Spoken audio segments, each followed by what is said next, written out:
सूरह अनफाल 9वां सिपारा और इस सूरत की आयत नंबर 20 और 21। अल्लाह रब्बुल इज़्ज़त का फरमाने वाली शान है, या अय्युहल्लज़ीना आमनू, ए ईमान वालो, अतीउल्लाह व रसूलहू, अल्लाह और उसके रसूल का हुक्म मानो, वला तवल्लौ अन्हु व अंतुम तस्मऊन, और सुन सुनाकर इससे ना फिरो,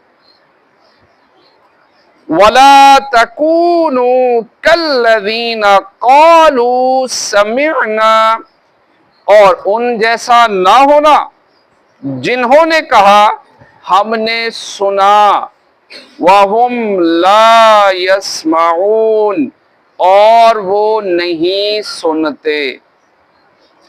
इस आयत से मकसूद सरकार दो आलम सल्लल्लाहु ताला अलैहि वसल्लम की इताअत करने का हुक्म देना और उनकी नाफरमानी से मना करना है।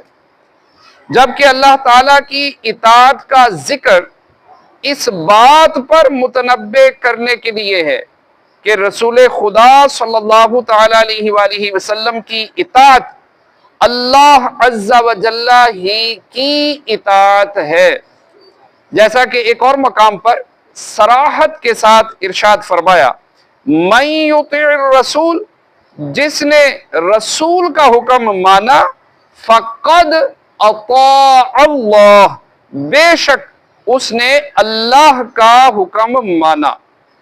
इस आयत में ये जो फरमाया गया कि उन लोगों की तरह ना होना जो सुन सुना कर नहीं सुनते, इरशाद फरमाया कि ये इसलिए कि वो सुन लेते हैं लेकिन उससे फायदा नहीं उठाते, नसीहत सुन लेते हैं हासिल करके उससे इबरत नहीं पकड़ते।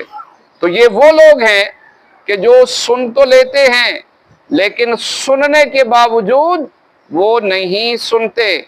सुनते वो हैं कि जो अमल करने वाले हैं वो सुनते हैं।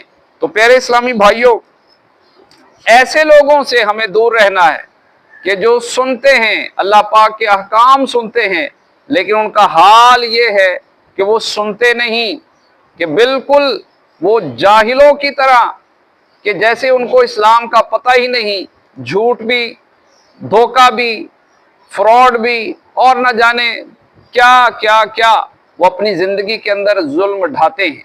तो हमें ऐसों से भी बचना है और अपने आप को ऐसों की सोहबत में लाना है कि जो अल्लाह पाक के फर्मा बरदार हैं, और जो अल्लाह का फर्मा बरदार होगा यकीनन उसके पास बैठने से हमें अल्लाह पाक की फर्मा बरदारी की का ही ज़हन मिलेगा।